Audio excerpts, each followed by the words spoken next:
It's Tuesday. It is NFL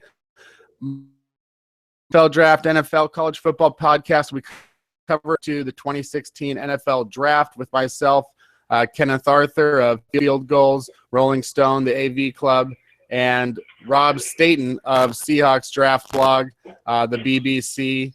And today we've got a guest with us today. It's our first time talking this week to a 2016 NFL Draft prospect, Miles Killebrew of Southern Utah, a big safety that is looking forward to the Senior Bowl and all of the sort of things that come with that lead up to the NFL Draft. Miles, how are you today?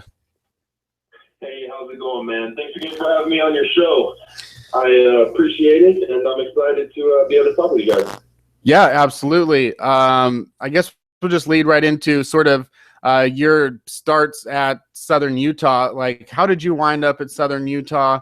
And did you sort of go through, because now with today's football, whether it's college or the NFL, and we're looking at certain guys like a Cam Chancellor of the Seahawks, the way that the safety position is played at this time, it changes a little bit. Can you sort of talk about how you wound up at Southern Utah and if there were any sort of position changes over that time? Oh, sure, man. In high school I played running back and corner, and I was still my similar height, about 6'2", but I was a lot lighter. I was about 184 pounds, and so I wasn't heavily recruited out of high school. My coach here at Southern Utah actually recruited me. He was pretty much alone as far as recruiting purposes go, and I made the switch to safety once I got to Southern Utah, just because they needed that position filled. And I actually looked up to Cam Chancellor, especially early on in my career, as someone I wanted to emulate as far as weight and speed and just his playing style. He definitely played fearless, and that's who I looked up to for a large majority of my early years here at SUU. Now, Miles, you've had a lot of success, obviously, at Southern Utah, but it's specifically about this year that's just gone. You had 132 total tackles in just 12 games. How on earth did you manage to get that many tackles in 12 games? Well, our defensive system that my help on the run support a lot. In linebacker, a lot of the times in our defense, and so it was just a matter of me working with my teammates around me to really help them out and fill any gaps that were left open. That's pretty much it, man. It was definitely a fun year, that's for sure. You also had 2 blocked kicks, from what I can tell, and that's another thing that I think Cam Chancellor can relate to. How did you end up getting those blocked kicks? Well, special teams is very important to me, and it's important to me because of this. I mean, it's easy for a guy to go out there and give 100% in his position, but to me, if you really want to be a team player, you have to contribute on special teams, and that's something the coaches preach, and that's something I've always believed in my time here. And it's just fun, man. It's fun to get after kicks. It's fun to do everything you can to help your team win, and we have a great defense. And we were able to really get in there and give kickers some pressure. Well, the other thing, Miles, is that you've now been invited to the Senior Bowl, which is coming up in January. So can you just tell us about the process there? When do you find out? When do you first hear from the Senior Bowl guys? Was it something that was a pretty easy decision for you to sort of accept that invitation? And how much are you looking forward to getting to Mobile next month? Well, I'm excited. First of all, I'm excited. I'm stoked. I found out with a couple games left in the season, they mailed a couple of my coaches and let me know that I was invited. And I got to tell you, man, it's exciting. I think I'm the first person from my school to ever be invited to the Senior Bowl, so it's uncharted territory for me, man. But I'm working through it with my parents, with my teammates, and my coaching staff, and everyone involved with SU football is definitely preparing me to go there and to compete with the bigger schools. And it's an exciting stage because now I get to compete with, obviously guys from bigger name schools, and I get to really show that all the preparation that's gone into me playing at SUU will definitely be able to compete with the larger schools for sure. Yeah, and to get invited to the Senior Bowl from Southern Utah, I mean, as you said, the first player from your school to perhaps get an invite. I know that in the history of the school, only one player, Brad Sorensen, has been drafted out of Southern Utah. And, Right. in order to get there, it's not, stats are nice and they get you somewhere, but in order to get there, you sort of have to have this athletic ability that only maybe 1% of the population could even touch. So I'm kind of curious. You said you played running back in high school and then you added weight. So I guess maybe you would say that speed is something you might be born with, and then muscles are something you add later on if you put in a lot of work. How did you sort of get this size-speed combination? Well, before I answer the second part of your question, I'm going to touch back on the Senior Bowl. And, Phil Savage, for all intents and purposes, he's the guy that runs the Senior Bowl. He's the guy behind it, and he is taking a risk on inviting a guy like me from a smaller school, and I understand that. And I gave him all the appreciation via email that I could, and it's definitely an honor. But going back to the second half of your question there, well, speed, believe it or not, I wasn't always that fast, man. I think that being prepared physically is definitely something that you can train. And I mean, I ran track in high school, and it wasn't until the second half of my career there in high school that I actually started winning races, man. And I would definitely have to say through strength training here at SUU, through speed training here at SUU, I was able to really get into it and develop myself in a way that I wanted to, man. I got to tell you, one of the hardest things for me being that light was force feeding, man. I had to eat so much to just keep my weight that I was gaining, let alone gain more weight. I had to eat a ridiculous amount, and I had to work out in a way that was conducive to how fast I wanted to be. And it was a long process, and I couldn't have done it without the guidance that I've had here at SUU. Miles, when I was watching some of your tape just a few days ago, and a couple of things really stood out. That was the closing speed and the physicality with your game. So have you ever been timed in the 40? And, are we looking at a guy here that is capable of running sort of in the 4.4s? Right. Yeah, that's what I ran a 4.4 for my junior day here earlier this year, actually in the spring. And I ran that then. I haven't ever really trained for the 40, so I'm really excited to actually get in and train for it. As far as the hitting and the physicality goes, look, that's why I love football, man. I just love being able to go out there and just bang, man. It's something therapeutic about it, even. And so, I mean, call me crazy, but I really love just the physical part of football, and it's always been something that's really been an interest for me.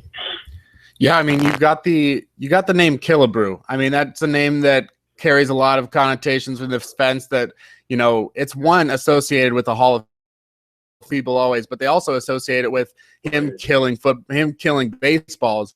I mean, when you're out there, do you sort of like go out there and, sort of how much do you feed off of, the big hits? And in 2015, is there any hesitation or the way to the coaches? How do the coaches coach you to hit without A, getting a penalty, or B, getting hurt?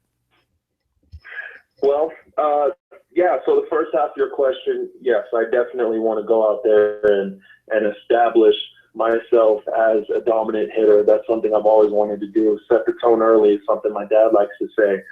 And for the second half of your question, yes, I do have to be careful. And it's something I've had to learn over my course as a college football player.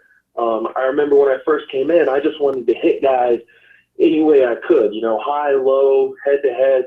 And it took me getting ejected actually out of a football game for an illegal hit on a quarterback, I believe my sophomore year up in Montana, to really grasp the fact that, okay, the game is changing. And as my coach likes to say, no longer is hitting in the game of football. Now you better be tackling or blocking.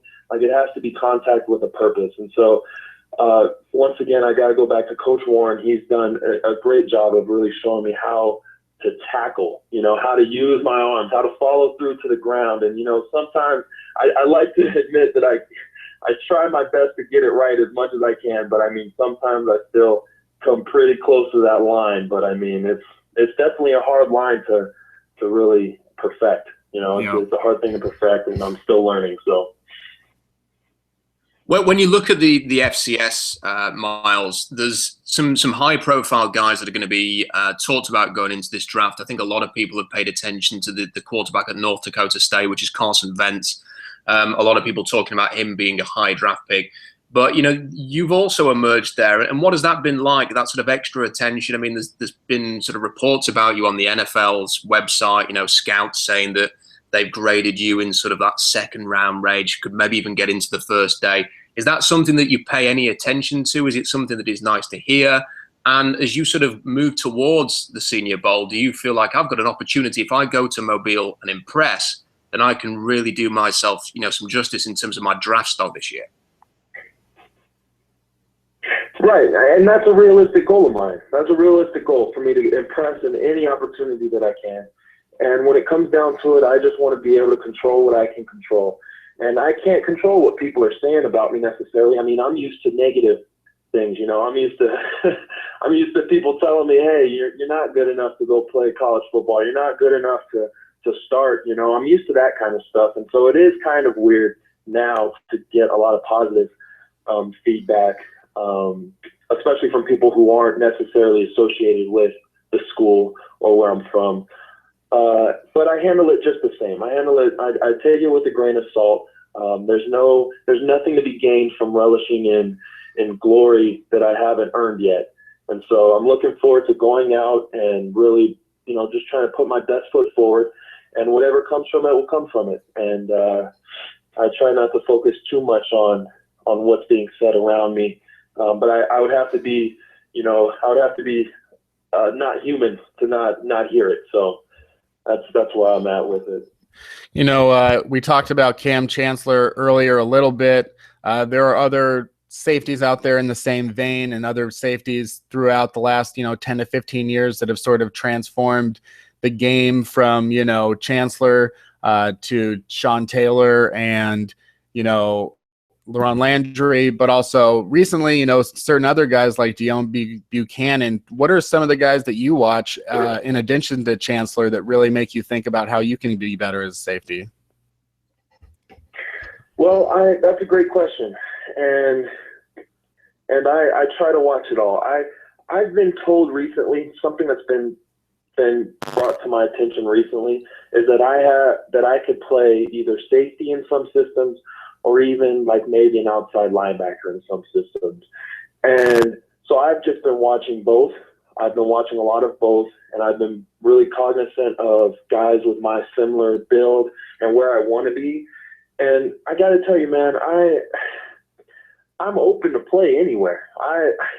As long as I can just get there, man. If they ask me to come down and play defensive end, guess what I'm going to try to do? I'm going to try to put on 50 pounds, 60, 70 pounds, and try to play defensive end. So, I try to watch it all, but at the same time, I can't just watch too much specifically because I honestly don't know where I'm going to end up.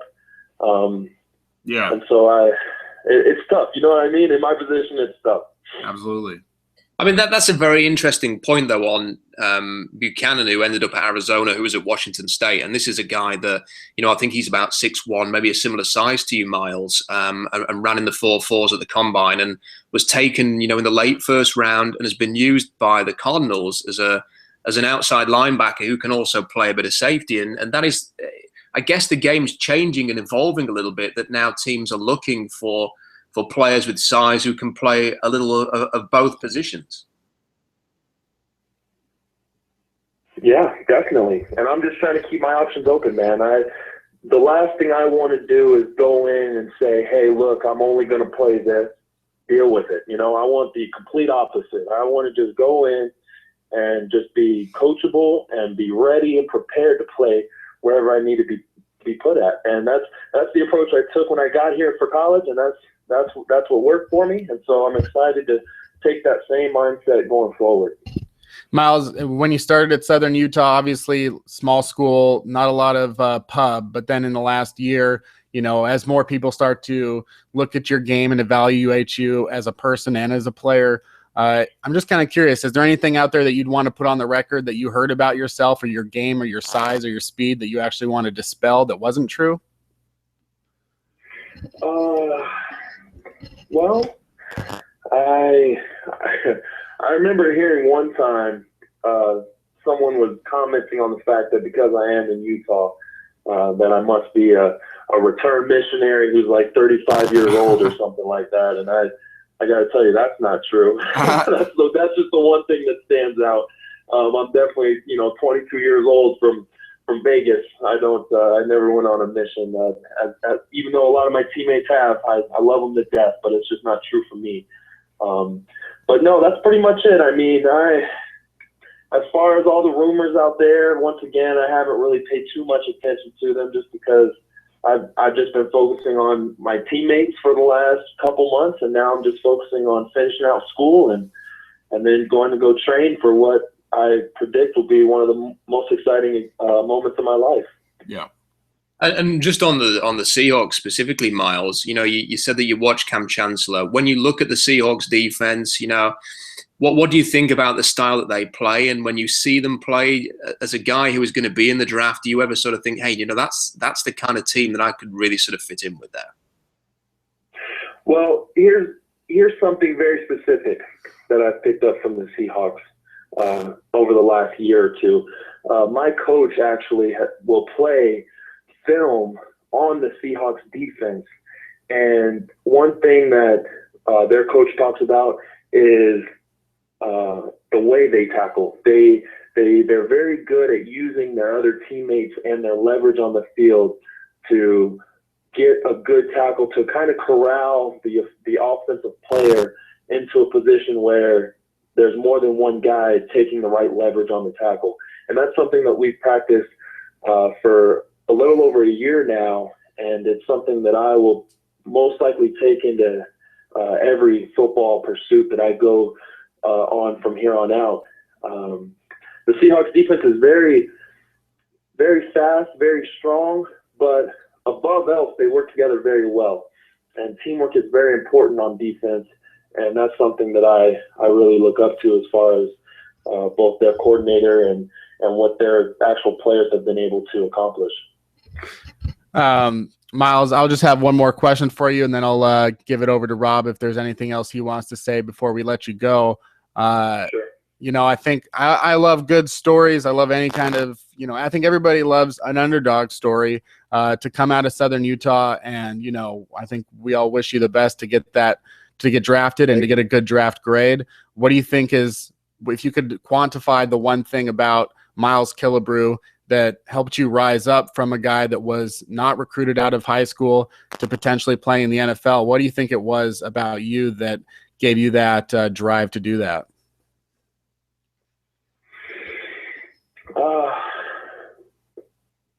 Man, I just love the game, man.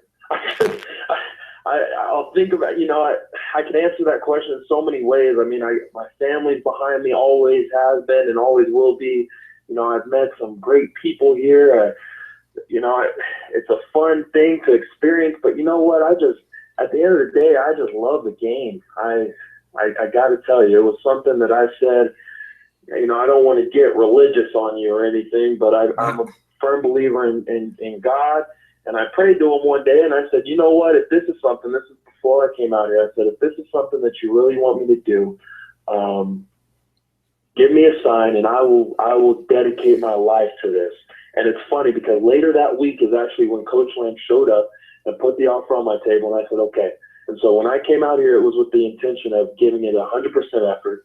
And it's just something I've loved ever since, and I know that I'm going to continue to love the game for the rest of my life for sure.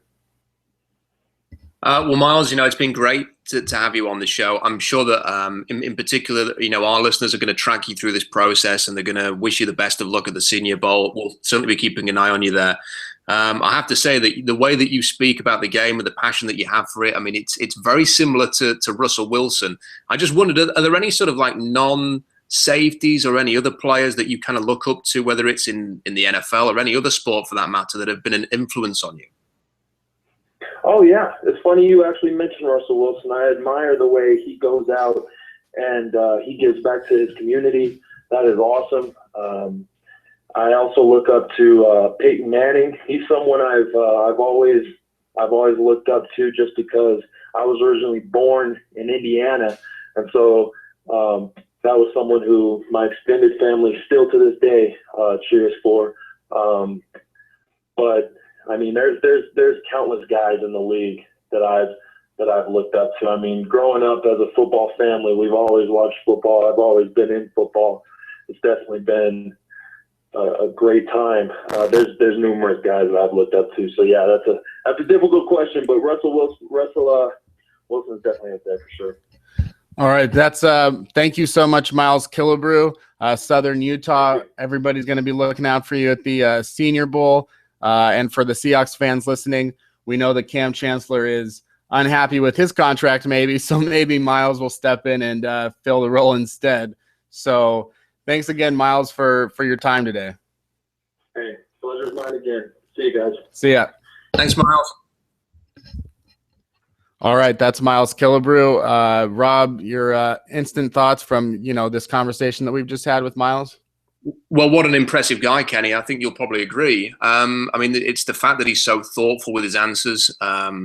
He's very passionate about the game, and he says all of the right things. And it's quite an underrated factor. And one of the things you have to look at when you're sort of studying prospects and looking at their tape and stuff like that is actually to go and listen to how they speak to the media and how they interact. And, it's usually the guys that don't really embrace that situation or seem very awkward in those sort of social moments that they kind of end up not having the most convincing interviews at the combine. And when you get a guy that speaks with such an engaging style like Miles was there, can you imagine him going into a team meeting and telling the GMs and the coaches and the scouts exactly the kind of thing that he's just told us, Kenny, that he's all about football, that these are the types of players that he models his career on. At one point he was talking about the schemes and the way that the Seahawks tackle, and teams are going to love that. But I asked him specifically about some of the tackling that he'd done, and he was talking about his teammates and also describing sort of defensive plays and situations and scenarios that he's been in, which has enabled him to be successful. This all combines together with this great athleticism that he has and fantastic size. When anybody who's sort of seen the video that I put on the Seahawks draft blog this week will know instantly that this is, a size speed athlete who is going to impress people at the combine, assuming that he gets invited, which I'm sure that he will. And I think he's pretty much, a pretty strong package that teams will consider. And I think he's going to go a lot earlier than perhaps people realize. Yeah. I mean, I think you're right. I think people to talk to a guy like that, there was throughout this whole, even before we went live today and we called Miles and we had a technical issue, as we have many a times on Google Hangouts, but we had a technical issue, and you're always a little bit nervous when you have to tell a guest, something about, oh, sorry, we actually have to call you back. But Miles is he was so clearly understanding and just a really good guy. And I think that Pete Carroll and John Schneider, Pete Carroll especially, is going to fall in love with him. And I think that if we're right about his potential spark score, they're going to spend a lot of time looking at Miles, and they're going to spend a lot of time talking about, whether or not he is a guy that if the Cam Chancellor situation is going to come up again, that he's a guy that they can look and say, we believe in Miles Killebrew. So, if you want to renegotiate your contract again with 2 years left, which we have a strict policy against, we feel comfortable that, we're going to be in a better position to play without you than we were this year. Not that they want it to come to that, or not that they want to spend, a high draft pick on an insurance policy, but I don't see Miles Killebrew at this time. I mean, I'm just getting to learn him now, but everything that it appears to be, I wouldn't see him as just an insurance plan.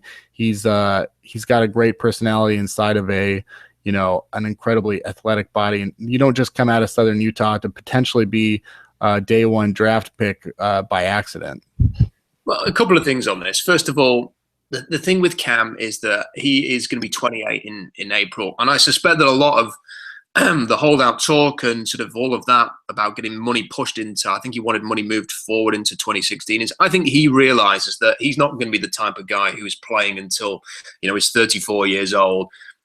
He's had some injuries. He's had some pretty serious injuries. I mean, the commitment that he has shown to the Seahawks and the way that he puts his body on the line every single week, it's a bit like Marshawn Lynch. I mean, Lynch is starting to get banged up a little bit and he's having some issues there. And I think that Cam's very similar. And I think that Cam probably realizes that he's not going to be, a 15-year veteran, that maybe by the age of 30, he's going to feel like he's just, he's done, and that he's going to walk away from the game and preserve his health so that he can enjoy the rest of his life. I mean, that's just me speculating. I think that other people have speculated about that. So, you do have to have an eye to the future, because it's pretty unthinkable a year ago that the Seahawks would not have Cam Chancellor and Marshawn Lynch, but that could be, the future pretty soon, whether it's in a year or two. We don't know what's going to happen with Chancellor's contracts. One of the ideas that I've been throwing around on the blog over the last few days, Kenny, is that Bruce Irvin's going to be a free agent. And I suspect that if he hits the open market, he's going to get offers in the sort of $7.5 to $8.5 million a year range, which is going to be very difficult for the Seahawks to match if they want to go after Russell Okung, if they want to sign J.R. Sweezy, if they want to look at someone like Alex Mack, who may void his contract in Cleveland. They're going to find it hard to retain Bruce Irvin. There isn't going to be a Bruce Irvin replacement specifically in this draft. Maybe Eric Stryker is the closest thing, but he does not measure up to Bruce Irvin. So how do you move around this situation and maneuver it? Well, one of the options is potentially drafting someone like Miles Killebrew and using him like Deon Buchanan. So you're using him sort of as a hybrid linebacker. I sort of asked a few people on Twitter today, what is the exact name for Deon Buchanan's role? And one of the best suggestions I had was that it's like a death backer role. So it's someone who's physical, who is fast, who can hit, who can cover in that second level. And maybe they can draft Killebrew to do that. And for the more orthodox downs, the specific starter term, maybe it's someone like Mike Morgan continuing in that role. Maybe it is Kevin Pierre-Louis, but you've always got Killebrew who can sort of fit into that outside linebacker role in sort of like the immediate future. And then whenever Cam Chancellor decides to move on, you've got your guy there sort of implemented into your system. He can play special teams. He sort of mentioned special teams specifically as something that he's very passionate about. He then maybe replaces Chancellor 2, 3, 4 years down the line. I think that's just good planning for the Seahawks. If there's going to be any team who is sort of considering a guy from Southern Utah in the first round, it may well be someone like Seattle, who are constantly surprising us. But let's just put it this way. If Miles Killebrew goes to the combine and runs in sort of Buchanan's 40 was a 4.49 at the combine. Killebrew is bigger than Buchanan. If he can be faster than him as well, why wouldn't teams consider him that early? What really is the difference between he and Buchanan? And when you actually watch the tape and you see his closing speed and you see the way that he hits and you see the way that he breaks up passes, you see the number of tackles he's had this year, it all sort of combines to a guy who, if he was playing for a team in the FBS, then I think that people would be all over him and he'd be sort of like a nailed on second rounder at worst, and very, very likely to be sort of mocked in the first round. But I can't see him getting out of round 2 with what I've seen of him so far. Yeah, that's interesting. I mean, it definitely, if there's any sort of way, because, at this point, the Seahawks, I believe that they will make the playoffs. There's some 83% chance that they will make the playoffs. If they didn't make the playoffs, is there a point in the first round of the draft? Because I know that you're going to talk about, Killebrew going to the Seahawks in a potential mock draft situation. Is there a point that's too high for a player like in the mold of Miles Killebrew? Yeah, that's a really good question, Kenny, because the way you've kind of got to look at this is that last year there was probably around 15 or 16 legitimate first-round prospects. So unless you're sort of picking in the top 15, you're probably not going to be entirely satisfied with the guy that you take in the first round. So when people sort of make that remark, you've got to remember that almost half the guys taken in the first round have probably got second-round grades by the teams taking them. But if they can't trade out, or if they don't want to miss out on a certain player that they actually want, even if they think it's a little bit above where they were grading them, then you're going to get guys who are second-round picks essentially going in the first round. Now, if the Seahawks pick in the top 15 this year, I think there's probably about 18, from what I've seen so far, first-round players. If they miss the playoffs, they're going to pick before, they're going to pick in the top 20 in that regard, then they're probably going to be able to get a first-round guy who they really believe in. And they've got a better chance at getting at the offensive lineman, for example, if they want to upgrade there, or if they have to replace Russell Okung because he goes somewhere else. However, if the Seahawks, and all of a sudden after that win against Minnesota, look like they're going to get into the playoffs, they look like they could even have a deep playoff run. If they're sort of picking from 27 to 31, 31 being the Super Bowl winner, of course, because the New England Patriots don't have a first rounder. If they're picking 27 to 31, then I think that's a fair range to sort of consider someone like Miles Killebrew. Buchanan went to Arizona at 27. So I think in that kind of range, that's fair. If they miss the playoffs and are in the top 20, there's probably other players that you would consider first. Yeah, I think that that was a very good first time we've had the prospect on, and any prospect on for our 3000 NFL Mock Draft podcast. And I think that, it would be great to get him back again after certain parts in the process to see how it's going for him. I think Seahawks fans are going to fall in love with this guy as the time goes on. I know that just from hearing him talk, it's a very impressive first impression. Moving forward with the NFL and the NFL draft, I mean, if we're going to do a quick, since we're talking about the draft in the first round, if we're going to do a quick update on sort of the draft order and mock draft situations, this week the Cleveland Browns by losing again, falling to 2-10, and the Titans by pulling a win out over the Jaguars, going up to 3-9. The Chargers going to 3-9. It looks like Cleveland has a very good shot now at getting the first overall pick. We've talked about the Browns in a first overall pick situation, but Rob, I'm kind of curious, is there any player in the draft this year in regards to the Cleveland Browns that they absolutely can't pass on, that they should absolutely stay where they are, or do you see them looking to trade down? There is nobody this year who is the can't miss guy. So the one thing that Cleveland clearly needs is a quarterback that they can rely on, someone that they can build their team around. And yet here they are potentially picking first overall. I think we mentioned this, that since they restarted the franchise, they had the first overall pick twice when they with the expansion franchise. They've not, as bad as the Browns have been in the subsequent couple of decades or whatever it is since, they've never picked first overall. So think of the guys they could have had, and they've not had to sort of be able to launch that franchise and get it going and into a contender. So here they are, potentially, they look like they're going to get the first overall pick because they've just been horrendous recently. And I think the question with them is, who is going to be the coach? Because Mike Pettin clearly does not want anything to do with Johnny Manziel. I think that more than anything this week, he's probably had the word from upstairs from the owner saying, look, play this guy. The season is gone. Yes, the bye week partying was an issue and was a big story, but you need to see what you've got with Johnny Manziel. You need to see whether or not he's of playing for this team. And I think you have to kind of embrace that he is who he is. But now it's time to see whether he can perform on the field with this obvious personality issue that he has.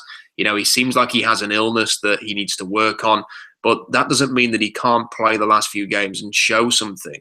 And really, it's going to depend on sort of the owner in the offseason. If he fires Pettin, is he going to go out and try and find a coach who is willing to work with Manziel and try and get him right? Is any coach actually going to want that job? I doubt it, because you're really going to want to sort of put your reputation on the line with Johnny Manziel. Or are they just going to cut the guy, let him go to the Dallas Cowboys, which is clearly where he should be, and then go in a completely different direction? And if that's the case, where do they draft a quarterback? Do they take Paxton Lynch with the first overall pick? Do they wait later on? Do they try and find another stopgap veteran? What are they going to do there? I mean, there are so many questions. There could be some big name veteran quarterbacks on the open market. If Sean Payton leaves New Orleans, are the Saints going to cut Drew Brees? Would he really want to go to Cleveland? I doubt it, but if they're willing to offer the most money, maybe. So there's lots of different options for them.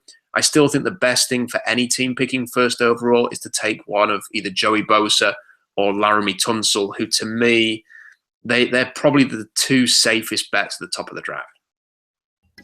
Yeah, and interesting about Manziel as well. It's what happens if he does have 4 good games right now, and in that situation, obviously, if he does 4 good games, usually if a quarterback has a good game, you have a better chance at winning. Though, this week they play the 49ers. That's a winnable game, but then they go to Seattle, then they go to Kansas City, and then they host Pittsburgh. So there's a good chance that they're not going to win those last 3 games, and a tough schedule for anyone that's quarterbacking the Browns. And I sort of think that in a Johnny Manziel, while he hasn't played, outstandingly, he's played pretty well for a 23-year-old. And I mean, the organization could still choose Manziel over Pettin, especially if they're sending the orders down from the top that maybe you have to play him anyway, no matter what, because you're not as important as Johnny Manziel or whatever. Not that Austin Davis is, anything special. The Seahawks, they get a pretry good run here over the next 3 weeks. We haven't really had a chance to talk about their win over the Vikings. Right now the Seahawks are first in weighted DVOA, meaning that weighted DVOA takes your last 4 games into full account, and then your previous full games into 95% account, and then the 4 games before that, even less matter now because it's about how you're playing today more so than how you're playing in the beginning of the season. So that means that the Seahawks are playing better than anyone right now. It's interesting because the top 2 teams that are playing better over the last 8 weeks than any other team are the Seahawks and the Kansas City Chiefs. Those were teams that started 2-4 and 1-5. And they've overcome teams like the Bengals that started out 9-0, the Panthers that are now 12-0, the Patriots that started 10-0, the Broncos that were 8-0 or 9-0. They've overcome all those teams. I mean, Rob, you've seen Russell Wilson go on a tear unlike anything we've seen from him yet in his career over these last 3 games. 11 touchdowns, no interceptions, another rushing touchdown. What do you think about Russell Wilson? Is this the maturation that we've been waiting for to him take to the next level? Is it a lucky streak? What do you think? I just think he's been incredible. I'm not quite sure. We can sort of speculate on the reasons why he's been so good the last 3 games. And it certainly seems like actually not having Marshawn Lynch and, even the absence of Jimmy Graham a little bit, I think that's overstated because I thought that Graham was playing so well against Pittsburgh before he got injured. And look, he was part of that game. People forget about it. The Seahawks offense kind of took off against San Francisco. It continued against Pittsburgh and then on to Minnesota. And I don't think it had looked any worse the weekend with Jimmy Graham in there, that's for sure. I think the offensive line getting improved, over the last few weeks has been the biggest determining factor. I think that Wilson is trusting the pass protection a little bit more. I think that Patrick Lewis has been a revelation at center and has just sort of calmed things down a little bit there. The rest of the guys, you see Britt and Sweezy just make the dumbest plays even still. There was one play at the weekend where the defensive end rushed the edge and the linebacker kind of faked a blitz and just sort of stood there at the line of scrimmage. And Justin Britt, rather than going with the defensive end, just sort of stands there and watches the linebacker just stand still and doesn't do anything. He just sort of panics, doesn't block anybody, and Russell Wilson has to scramble. And I think that was what he was either sacked or he threw it away. So there are still issues there, but overall, then you see Justin Britt and J.R. Sweezy sort of blocking down. Sweezy's cutback block and on the Rawls touchdown was fantastic. It's really improved the running game. The fact that Rawls is in there just having such a major impact, and he's earned the right to be the starter even when Marshawn Lynch comes back. I think it's all combining to make a really productive offense. The Seahawks look like the Seahawks again on defense. At least they did at the weekend. And it's kind of interesting that I keep coming back to this, and people think, well, the Seahawks against the Cardinals, it was a bad loss and all of this.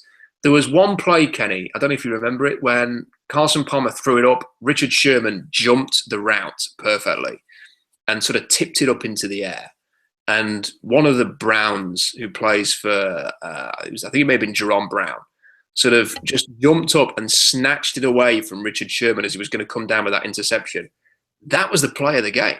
And if Richard Sherman picks that off, the Seahawks probably win that game, and they're so close to the Cardinals. It'd be very similar to last year in this kind of late season unbeaten run, which gets them to win the NFC West. I think that play more than anything, it's probably going to keep the Cardinals atop the NFC West. It's going to give them a first-round bye. Otherwise, I think the Seahawks would be well placed for that. It's interesting, like, to talk about, the way the Seahawks are rolling, the way that everything has kind of gone. And one of the things that people are debating, even though, and I bring it up myself, even though in the grand scheme of things, it does not really totally matter. But let's forget about the award for a second. From 0 to 12 weeks, who has been the most valuable player in the NFL in your opinion? Of all the players? Yeah, I mean, if you had to give out the award, like, wow, this guy has really had such an exceptional year that I think he's elevated his team to a point more so than other guys, because you've got Tom Brady's out there, you've got Cam Newton's out there being thrown about. I don't think Adrian Peterson is going to have a very strong case after last week. Carson Palmer is probably going to be a popular choice as well. And then Russell Wilson maybe bringing up the rear now that he's had the run that he's had right now. Who would your MVP be? It'd be very close between two guys. I think that Carson Palmer has been fantastic for Arizona, and I think that the way that he just inspired that team, and with his fantastic play as well, I think that he warrants a really strong case. And I just can't help but love Cam Newton. And whenever I've watched the Panthers play, Newton will make sort of 2 or 3 plays in a game, which I don't think anybody else in the NFL can make. And the one at the weekend against New Orleans, and admittedly this was against a bad New Orleans defense, and I think that has to be taken into consideration. And I think that the Panthers' schedule overall has been fairly kind to them. And I think if they were playing the Seahawks this weekend instead of when they played them, in the middle of their little slump, then I think it'd be a very different game. But there was one play at the weekend where Cam sort of scrambles around a little bit, and then with no backlift off his back foot, just launches it 60 yards downfield to Ted Ginn, who's, wide open because he always is. And this time Ted Ginn caught the ball. And the way that he threw that pass was just incredible. And I don't think there's anybody who can do that right now. I think that the way that he's played and the fact that the Panthers are 12-0, Luke Kuechly has done as good a job on defense as Cam Newton has on offense, and probably warrants being in this conversation as well. But there is just something so inspired about Newton this year. And it's very hard not to sort of put him in the equation with Carson Palmer right now. Obviously I've gone so hard on the rail against Cam Newton this year. I'm going to stick with that. And I think that I agree that he can do things that no other player can do. There's a value to Cam Newton that maybe can't even be quantified. On that note, I would also say that there's a Brett Favre-ness to Cam Newton. Favre won 2 or 3 MVP awards, but there's a Favre-ness in the sense that he will make the play that wins the game, and at the same time, I don't know that he's necessarily got the best arm. I've seen him go out there, and everybody says that they has no wide receivers and blah blah blah. A wide receiver, no wide receiver. I've seen him be a really inaccurate quarterback and pretty much just an average to below average passer on the scale of everything that you take into account as a passer. He makes up for a lot of that with his ability to be a threat on the ground. You got 7 touchdowns on the ground is the same as 7 touchdowns in the air. And I'll take that into account. But at the same time, I think that my thing is the same thing that I think about Aaron Rodgers. And I think that those are some of the quarterbacks that you have in history, which is you've got your Rodgers and you've got your Newtons and you've got your Favres. And not even Newton can be talked about with those guys yet. And you've got your Mannings, and they're all the ones that everyone wants to watch. But then I think to myself, I put Russell Wilson in a category, and I'd say you've got your Bradys, you've got your Montanas, you've got the guys that I think are going to win more Super Bowls in the long run, because I think that they do not have as much. They're more right in the middle, where they're not going to get destroyed by great defenses that make the playoffs. And so, in my opinion, when you look at the guys, the way that Rodgers and Newton play against great defenses, they destroy terrible, well, Rodgers especially destroys bad defenses, but those teams aren't going to make the playoffs. Why has Peyton Manning have such a poor postseason record? Why does Aaron Rodgers have a really not an impressive postseason record or postseason numbers outside of one postseason when they won the Super Bowl? And that's sort of where I believe that there are more reliable guys against great defenses. So when I say Cam Newton's, not going to, or should not be the MVP, and it is a regular season award, so maybe that's what it can be. He can be the regular season MVP. When he doesn't make the Super Bowl, because I don't think the Panthers will make the Super Bowl, that's when I'll make my case that I think I was right.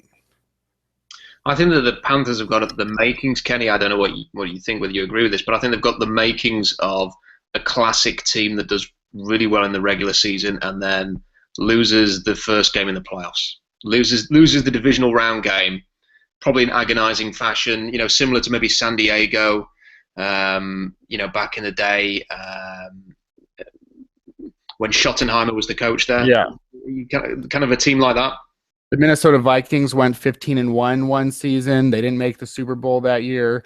The Atlanta Falcons went 14-2 in like 1996.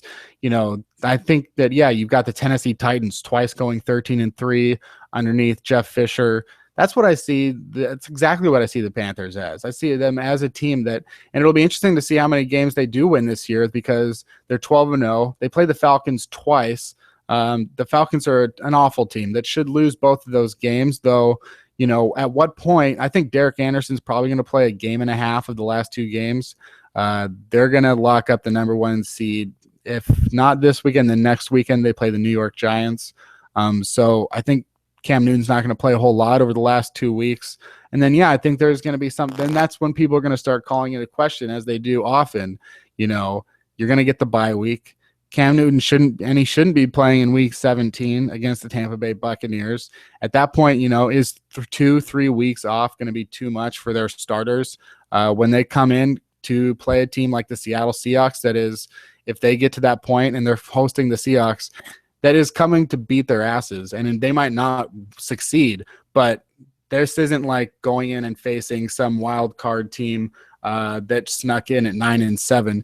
You're talking about, if they face the Seahawks, they're talking about a team that has won the last 2 NFC championships. And are the Panthers going to be prepared to do that? And if they win that week, are they prepared to play the Arizona Cardinals, who, I don't know how you feel, but I would still say the Cardinals are better than the Panthers. Yeah, I would agree with that. And I think if you look at the Panthers' schedule, it's full of games which were sort of closer than you maybe realize. So they beat the Texans in week 2. This is when the Texans were terrible by 7 points. The following week, they scraped past the Saints, who didn't have Drew Brees that day, by the way. One of the McCowns was playing for them. Mm-hmm. And they won 27-22. And it was a late interception in the end zone, wasn't it, by I want to say by Josh Norman, that actually won that game. So the Saints were driving to win the game with McCown as the quarterback in Carolina. Obviously, they beat the Seahawks in a game that, Newton didn't do anything in the first half, and they got a late touchdown to win it. Seahawks should have won that game. Everybody understands that. They were very lucky to beat the Colts in week 8. They won by a field goal. The interception by Andrew Luck late on sort of gift wrapped that one for the Panthers. They survived against the Packers in what was a particularly bad display by Aaron Rodgers for most of that game. And even sort of like this recent game against the Saints, they were 14 zip down. I watched quite a lot of it, and I just had the sense throughout that they were going to lose the game. And in fairness, Cam came up with a bit of magic late on. They won the game.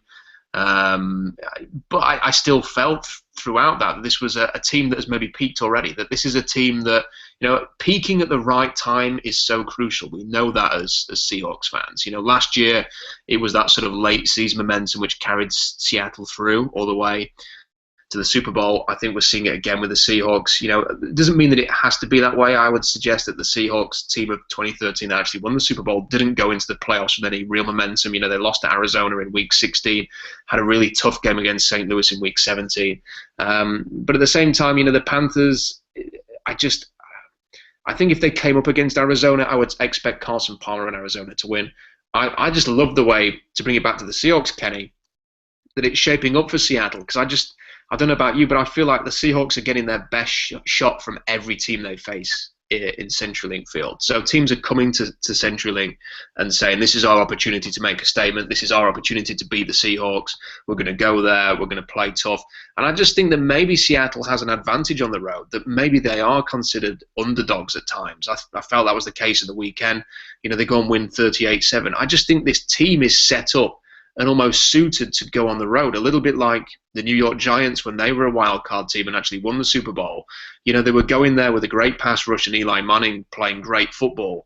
And it's kind of similar to Seattle. You know, they've got a quarterback who is hot now, sort of going into the key part of the season. All right, the pass rush is a bit hit and miss at times, but at the weekend, you know, you see Michael Bennett, you're seeing Cliff Averill, you're seeing Frank Clark looking dangerous. And that is kind of reminiscent of, you know, Strahan and Tuck, and I think it was Pierre Paul there, I think he probably was at the time. So it kind of reminds you of that. They're built to win on the road in the playoffs, and if they have to go to if they get the 5 seed, which we expect that they probably are going to get because they beat Minnesota, you know, they have to go to the NFC East winner first. They would potentially play the Panthers after that. They've beaten the Panthers in Carolina with Cam Newton for the last 3 years, and then possibly Arizona or Green Bay to get to the Super Bowl. You know, Seattle has won in Arizona the last 2 years. All right, one of those was without Carson Palmer, but they've shown they can do it. So I think it's kind of setting up. I don't want to tempt fate too much. You know, there's still a lot of football to be played, but it seems to be setting up nicely for the Seahawks, and nobody's going to want to play them in the postseason. I think, you know, I mean, there's going to be a lot of talk about, you know, let's not talk about it. Well, you know, it's fair to talk about what we believe and what I've seen out there. And I think that the Panthers beat the Seahawks fair and square. That being said, it's not the same Seahawks team. They didn't, you know, I think Kerry Williams was a big part of that loss. They've now got Jeremy Lane back. I think that it's just a different team, and I think it would be a different result, but at the same time, and maybe it's not, because, I mean, when I look at Carolina, they do have, you know, how many Pro Bowlers do they have on defense? Thomas Davis, Luke Kuechly, Kirk Coleman's going to probably go for the first time this year. Josh Norman, you know, is probably going to get all-pro consideration. Kawan Short's right up there with anyone. Charles Johnson, Jared Allen, Star Lotulelei. They've got, you know, one of the most talented defenses in the NFL, and I'll give them all the types of credit for that. But then I do find that interesting as well. This is when you talk about the fact that, and Seattle went through a similar thing a couple, I think, last year, and that's that you were ignoring the fact that you were taking for granted how many of your players were healthy. At this point, the Carolina Panthers have lost Charles Johnson, and then he has come back. So he was on injured reserve, and now he's come back. And they've lost Kelvin Benjamin. And that is it. That everybody else that really would play a big part has remained fully healthy. And this is a team that has, you know, a 28-year-old running back. Their top receiver is 30. Their tight end is 30. Jericho Cotchery is 33. Jared Allen is 33. Thomas Davis is 32. Roman Harper is 33. Charles Tillman is 34. This is one of the older teams, and I'm going to be surprised if they can make it, you know, 4 or 5 games without a couple of these guys getting hurt. That's just sort of how these things go. And I think the Seahawks would have repeated in the Super Bowl last year, if not injuries that happened at the end of the season and literally in the Super Bowl. Do you sort of see something like that even happening? Yeah, I think that it's Carolina's defense gave up 38 points to New Orleans. New Orleans don't have a bad offense. I think it's still in the top 15 in DVOA, even though the Saints have been appalling. You know, it's their defense that has let them down. I just think that the Panthers, to me, just look like a team that, like I say, has peaked already, that will get to the offseason, get to the postseason, and they're going to come up against a really good team at home, and the pressure's going to be on because everybody's going to expect them to win. Everybody's going to expect Cam Newton to get them through, you know, and that is very difficult to handle. And if they end up playing Seattle, for example, which is what it probably will be if Seattle gets the 5th seed and then beats the NFC East winner, then that is going to be, you know, nobody in Carolina is going to be looking forward to that game. So I think the Seahawks, if they stay healthy, which is important, you know, they've lost a few guys now. but they've kind of rolled with the punches. I think it's more than anything, it's important to keep guys on defense healthy and to try and keep the offensive line together now that it's finally clicked. You don't want to lose Russell Okung, for example, at this time and have to fit Alvin Bailey in there.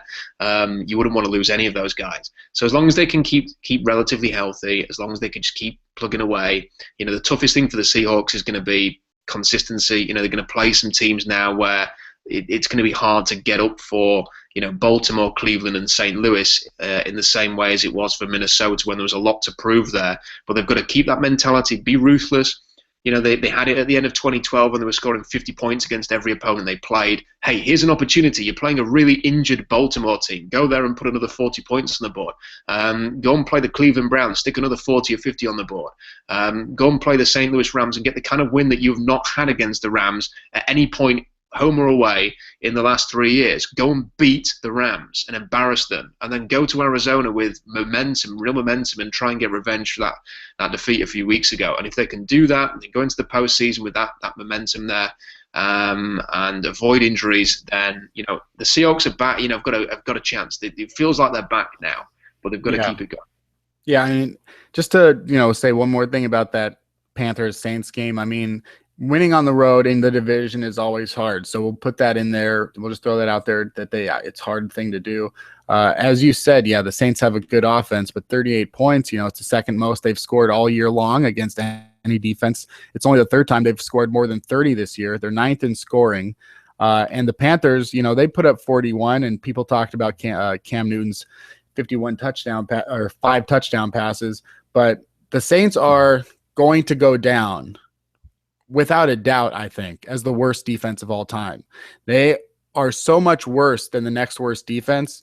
So, for example, the Saints defense in DVOA going into this week, as we record this, it hasn't been updated through week 13, though I think that it'll only get worse. The Saints were 32nd in defense. The 31st team in defense was the 49ers. And the difference between the Saints and the next worst defense is the same as the difference between the Cleveland Browns and the Pittsburgh Steelers. That's how much different they are than the next worst defense. And by the way, the Browns defense is ranked 29th in DVOA. The Steelers is 16th. So that's how much worse the Saints are than any other defense. And the Panthers barely squeaked out a win. And I think that it is going to be interesting to see how many regular season games that they win and what happens when they have to face potentially the Seahawks, potentially the Cardinals, or one of these other, sort of teams. And if they make the Super Bowl, I mean, when the Seahawks played the Broncos in Super Bowl 48, I think that that's how much lopsided it could actually be if the Panthers played these Broncos that have maybe the best defense in the NFL, because I think that the Broncos might have that much more going for them right now, now that they've got a quarterback that is basically league average as opposed to the worst in the league. So that's sort of where I would stand in the NFC. And it's another interesting thing is, if we're going to talk about the NFC, is how bad. What's interesting, Rob, is that I tweeted this out yesterday. Over the last 5 weeks, which is 4 games for Blaine Gabbert, since Blaine Gabbert has taken over, his passer rating is a little bit below average, like 18th, I think, ranked, which is pretty good for Blaine Gabbert. But it's better than, in that same period of time, Drew Brees, Tom Brady, Phillip Rivers, and Aaron Rodgers. What do you think is going on with those 4 quarterbacks? It's just a really strange year, isn't it? I mean, every sort of expectation that you kind of feel like the NFL at the start of every year. So everybody sort of, Aaron Rodgers is going to be, in the contention for the MVP. Green Bay could go 16-0. Oh yeah, Tony Romo and the Cowboys look strong again. The Seahawks have got Jimmy Graham, so they're going to be this incredibly powerful unit which kind of like wins the NFC West in record time.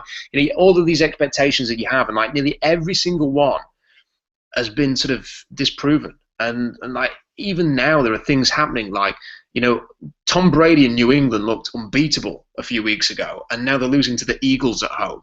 And they don't look very good. I mean, they just did not look good at the weekend. They've gone from being this unstoppable force. Now they may even have to play in the wild card round of the playoffs, because because Brock Osweiler is leading the Denver Broncos seemingly to the number 1 or the number 2 seed. So, it's been a fantastically bizarre and weird season, and I kind of think that's going to continue. I just don't think we're going to see, a predictable Super Bowl this year. I think that it's primed for, maybe even 2 wild card teams to make it through and get there.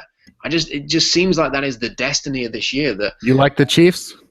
Yeah, the Chiefs, who don't have Jamal Charles, who seem to be like the sort of like the backbone of their offense, suddenly are just playing really sound, fundamentally good football. The 2 cornerbacks, Marcus Peters at Washington has had a really good year. He's had loads of interceptions. They've got good sort of depth in the secondary. They're rushing the passer really well.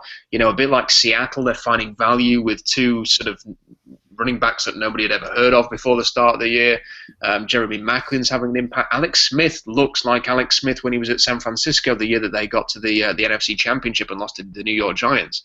So, why not? I mean, would a Chiefs-Seahawks Super Bowl be out of the question? No. Would a Steelers-Seahawks Super Bowl? The Steelers look really good.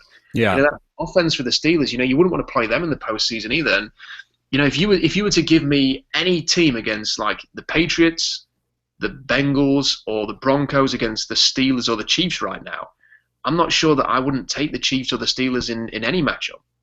It's interesting. It does seem like there's 8 teams perhaps right now. I know that, Aaron Schatz of Football Outsiders, he did tweet out the top 12 in weighted DVOA, and the top 8 really had a huge gap between them and the next 4, and then obviously the rest of the league. But then even in that top 8, I think you said that 6 of the top 8 were in just 3 AFC divisions. So you've got the Bengals, Steelers, the Broncos, Chiefs, and then the Patriots, and I must be missing someone else.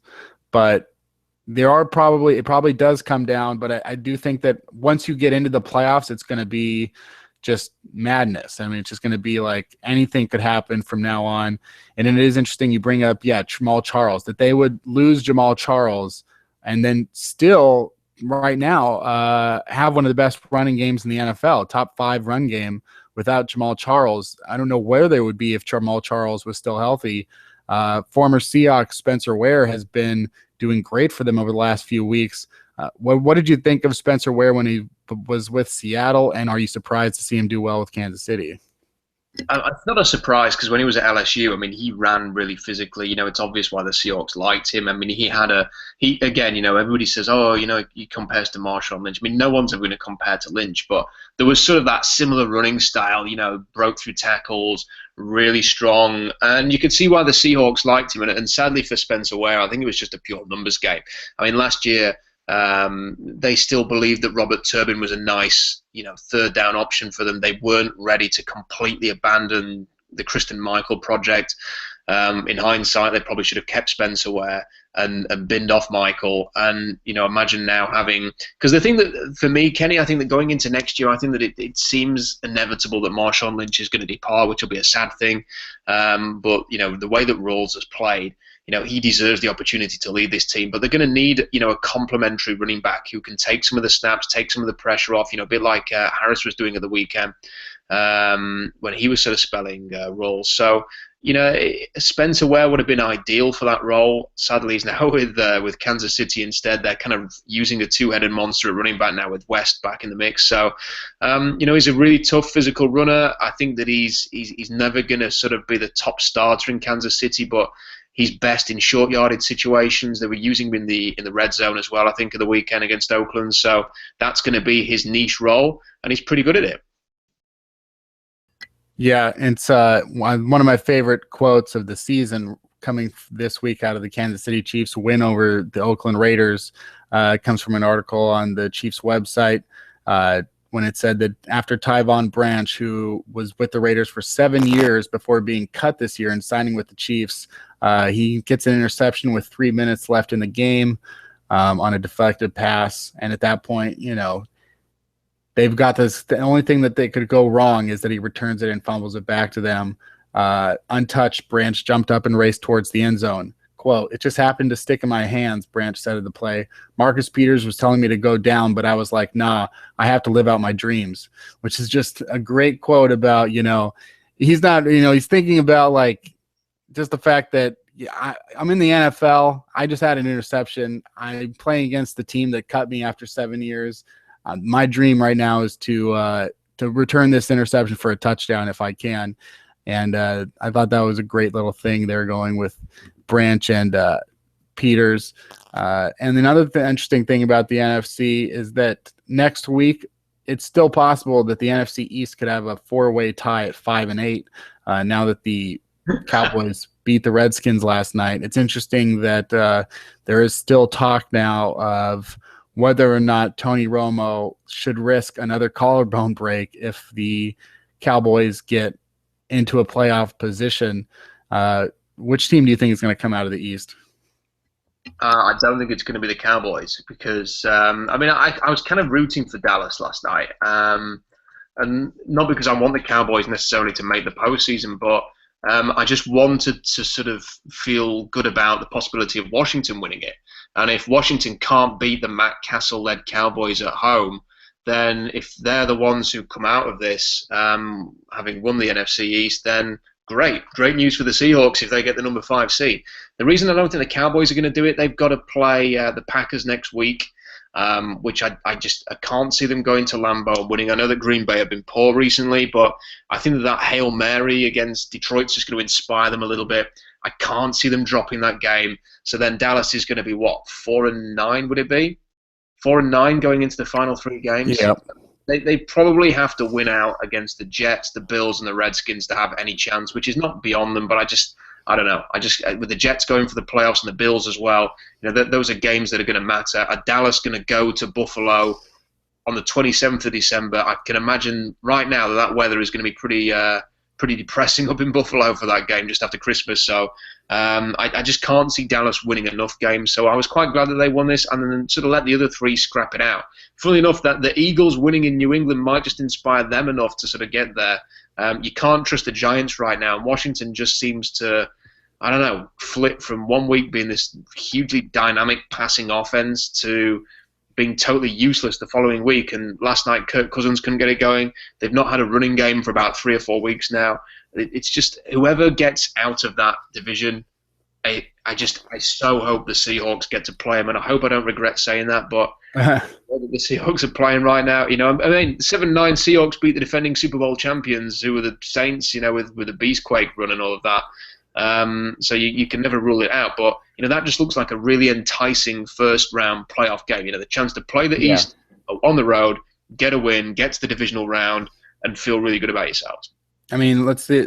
Someone had said to me on Twitter yesterday about don't wish to go play necessarily a losing team just because you think it's a gimme because of 2010. And my thoughts are the Saints weren't the same that they were the year before. That's why they were a wild card team. It wasn't like they were a Super Bowl team that had come back and, was 13-3 or 14-2. They were a wild card team that had struggled because, a lot of what drove their Super Bowl championship was turnovers that they were forcing on defense that are just not repeatable. That's one thing, is that the Saints weren't as good as many people would have suspected that they should be. And the other thing is, the Seahawks, while most of the players that would be soon to come in the next 2 years we're not there yet. They did have some of the pieces in place and a coaching staff in place that 2 years later would make the playoffs and 3 years later would win the Super Bowl. And I don't know if I necessarily believe that anybody in the NFC East is going to win the Super Bowl or be contenders within the next 2 years. So that's one thing that I think that the NFC East doesn't have going for them, that I think the 5 seed will have a much easier road to the next round of the playoffs than what happened in 2010.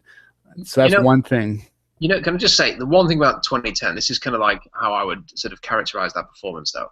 The Seahawks had 3 things going for them that day. A really inspired performance by Matt Hasselbeck. It's going to be hard to repeat. Whichever quarterback's playing, Hasselbeck played that game like it was his last. Ultimately, it hasn't been his last. He's still playing now when he's 40, but, it was a fantastic display. Yeah. They had a fantastic trick play with John Carlson sort of pretending to fall over, get back up again. He was wide open.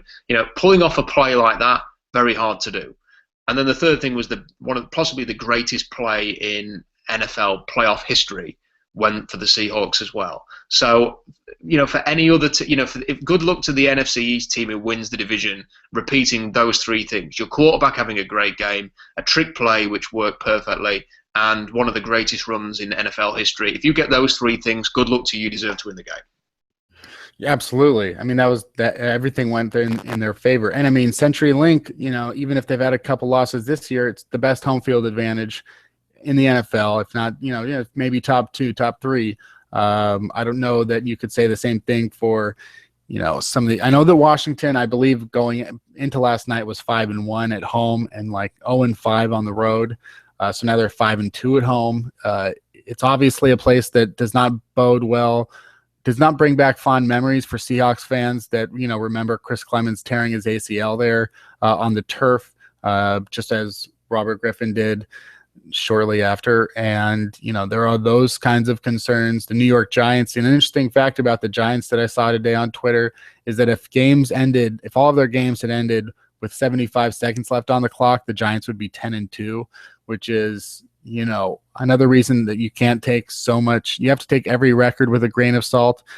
The Seahawks are 7-5. The Panthers are 12-0. Do I think that there's a 5-game difference between them? No, I don't think it's even close to a 5-game difference. If anything, the Seahawks are a little bit better. And so there's that. And then you've got, I don't think the Cowboys, like you said, are going to make the playoffs. And the Eagles would be an interesting team because they seem to have the most variance in the NFL between when they decide to play and when they decide not to play. They just beat the Patriots. So would you say that the Eagles are the team that you don't want to see win the East? There isn't a single team in the NFC East that I would not want to face. The thing with the Eagles is that, again, we're talking about the sort of the magic of Hasselbeck, the trick play, and the Beastquake to win that game the other day. And win the game a few years ago. Well, the other day, Philadelphia beat the New England Patriots with a Tom Brady pick six. How often do you see that? They blocked did they block a kick and return it, and then I think they had a punt return or a kickoff return as well. So it's very rare that you get sort of 21 points like that. And even at the end, they were desperate to throw that game away. I mean, they got the key first down, great throw from Bradford. They get the key first down, they're trying to run the clock down, and the guy fumbles the ball with like a minute to go, and you say, there you go, Tom Brady have one more chance to try and tie the game, which he very nearly did. I mean, they recovered an onside kick as well, New England. So there's nothing about the Eagles makes me particularly scared. I think the team that I would probably fear the most if I had to pick one, Kenny, is probably the New York Giants, and only because it is sort of that big high-octane passing game that has troubled the Seahawks the most this year. Eli Manning is the best quarterback, with Tony Romo being injured. Eli Manning is the best quarterback in that division right now. With Odell Beckham in there, he will cause Seattle problems at the second level. They've got receivers that can, they could easily throw for sort of 350 yards in a game based on what Seattle has done against this type of offense so far. The Giants gave Seattle some problems last season at CenturyLink before Seattle pulled away because of Marshawn Lynch. So I think out of all the teams, I'd least want to play the Giants. But yeah, the Giants have won 2 Super Bowls playing pretty similarly to the way that they are playing right now. Yeah. So yeah, there's definitely something, because as soon as someone says that Tom Coughlin's on the hot seat, he's like, oh shit, I better go win a Super Bowl. And so just don't put Tom Coughlin in a position where he thinks he needs to win the Super Bowl to save his job, because he might just do it.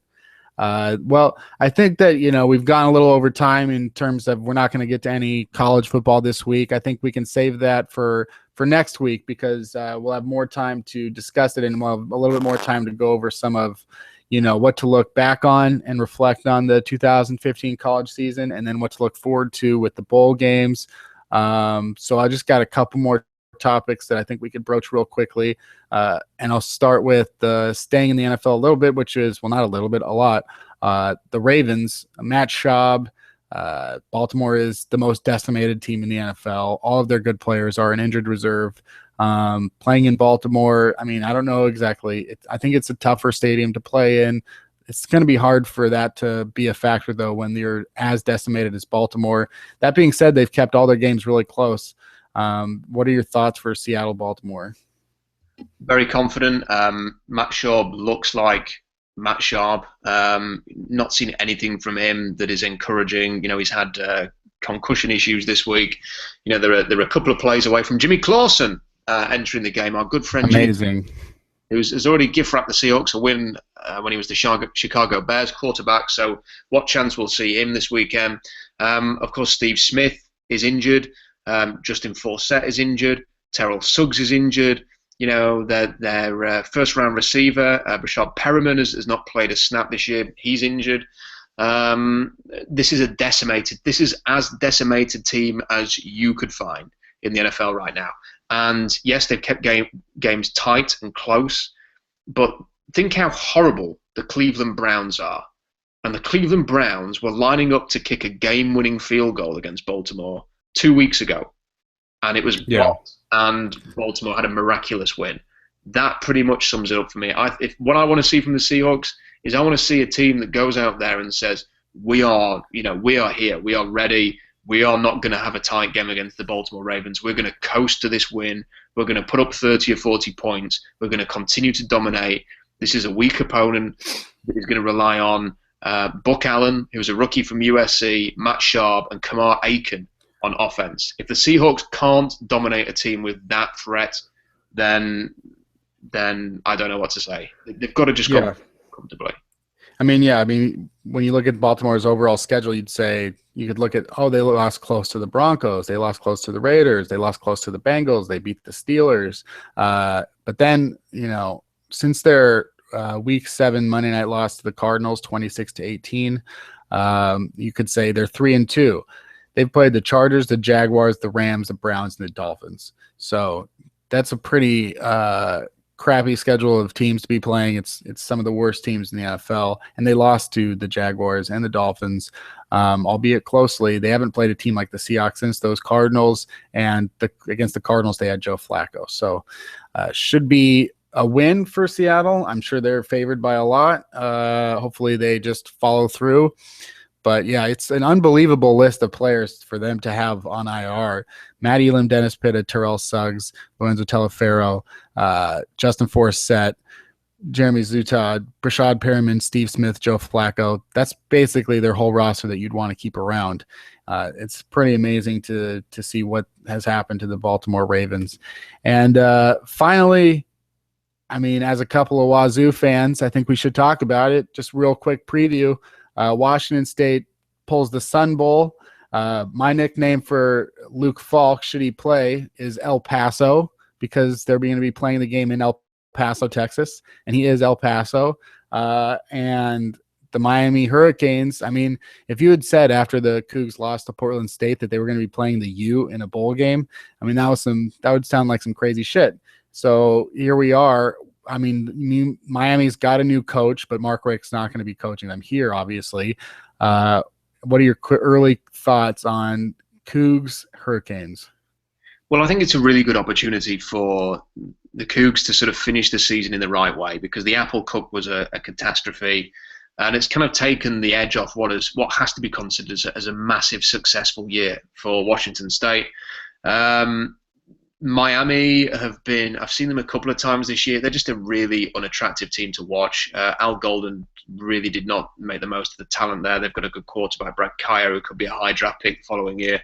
But this is a chance to go there against a team that is going to want to impress their new coach, that is going to sort of see this as a chance to turn over a new leaf themselves. I want to see Falk, if he plays in this game, just do what he's been doing, and take some momentum into the next year. This is going to help with recruiting if Washington State can win this game. It can sort of suggest to everybody that, this is a year that is going to be the launch pad for an even better season next year. I think all of the games except the Apple Cup that Washington State have lost, they should have won. And it's interesting to think, this is a year, Kenny, when Iowa were, within a few plays of making the playoffs. And it just goes to show that if you can have an undefeated season, even when people don't expect it, you've got a chance to sneak into this thing. You've got a chance to be a top 4 team and get to a playoff. Mike Leach was in charge of a team in Texas Tech that lost one game to Oklahoma in the Michael Crabtree, Graham Harrell era. I think they probably would have been in the top 4 that year and would have got to the playoffs and had a chance to win it all. So I'm not trying to jump to suggest that Washington State can necessarily contend for the playoffs, but they can certainly contend for the Pac-12 next year. And if they can go undefeated, if they can have a really good, strong year, then you just never know. I mean, if you'd have said to Iowa fans a year ago, hey, you've been within a few plays of the playoffs and you're going to get to the Rose Bowl, they wouldn't have believed you either. Even Michigan State. I mean, Michigan State's in there. I mean, Michigan State has always been a contender, but I don't know if they've come close to winning a national championship in the last 20 years, or I don't know when the last time, if ever, I don't think they've ever won a national championship. So, I mean, to Michigan State to get there, it's something to behold. And yeah, I mean, they may have lost, the Cougs may have lost to the Huskies, and it may have been ugly. If they had to play USC with the guy, Peyton Bender, it probably would have been just as ugly, if not much, much worse. But this was a team that was a field goal away from going to the Pac-12 championship if they had made that field goal against Stanford. So it was something that they had gotten close to, when really they probably aren't really ready to be on that level. So yeah, maybe one more year. A lot of their players are coming back. We'll see what Gabe Marks decides to do with his draft eligibility. But they could return, a lot of seniors, a lot of juniors, and they're bringing in a couple, they've got some young guys coming up. They're starting to, seems to get Mike Leach's system, and hopefully if they don't lose to Portland State again, they can actually be in the conversation for Pac-12 titles. And, if not the national championship or something, there are other prestigious bowls that really would mean a lot to a school like Wazoo and a program that's trying to turn things around. So good stuff. That'll be an interesting game on December 26th against the Miami Hurricanes. And we can talk more about that as it gets on. Next week, we'll talk about college football. We'll again recap, what's going on with the Seahawks and the NFL.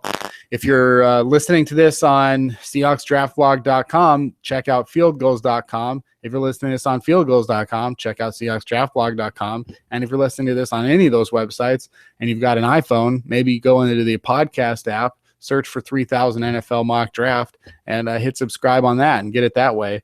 And then you'll get the auto download every week, Mondays or Tuesdays sometimes, with 3000 NFL Mock Draft. Also, Reel in the Field Goals. We had a couple glitches this week, so there's actually 3 instant reaction shows that came out after the Seahawks win over the Vikings. We'll be back. We're there every Thursday and after every game, myself and Danny Kelly. So check those out. Rob, anything else for you? Well, I just want to say that it's a great thing that there's 3 instant reactions. It's not quite as instant reaction, I guess, on the go around, but no. I think it's I think you should do 3 every week. I think that, that would probably kill me, and I'm definitely looking forward to maybe when there's nothing to instantly react to. But those have been really fun, and I think each one of the episodes this week, 2 of the episodes you can only get on FieldGoals.com. And a longer one with me and Mina Kimes of ESPN, the magazine, where we get really deep into Reel in the Film Goals. They were all fun in their own ways. And then, we had the one that came out last night, but glad that people are enjoying it and that they can listen to it while they're – what's something that people do in England, Rob? What? Watch soccer? Yeah, watch soccer, drink tea, wear bowler hats. Yeah. Red buses, and go and see the Queen. Yeah, God save her. And then probably go see a Guy Ritchie movie or something. Yeah, probably, and talk like a Cockney, and general stuff and just sit in the rain. Yeah, and I was listening to an interview with Sir Patrick Stewart yesterday, and he was talking about how it's interesting because it made me think of Cockney, because he was talking about he grew up in a smaller town, and then in this area, everybody would come up with their own ways to talk in this town, so that you would know that if you were really from that town or not, because you were the one that was talking like this kind of weirdo, and this person was talking like that kind of weirdo. Do you have any sort of similar tales? Oh, well, for 2 things really. Patrick Stewart I don't know if he still has this now, but he had a house which was next door to my uncle's house in a place called Huddersfield. So I thought I'd just throw that one out there. It's kind of like a little braggy thing there. My uncle used to live next door to Patrick Stewart. Yeah. So in terms of what we have, we have like lots of different sort of phrases. Like if I started saying some of these sort of like these terms to you, Kenny, then you wouldn't really know what I was talking about. But we have sort of like regional dialects, and there's like so many different ones. It's like in America, you've kind of got regional dialects. We've probably got about 20 in this country alone, and we're like a really tiny island. So the people in the north talk like this, and this is how they speak, and then the people down south will talk like this, and this is how they talk. And that's like a company. So it's wide ranging, and then you've got Scotland, which is just in a whole another level. Yeah, that's very interesting. I always enjoy the UK corner where we can talk about these sorts of things, and I can learn a little something about what's going on across the pond. So a good way to end this week's show, and we will be back next week.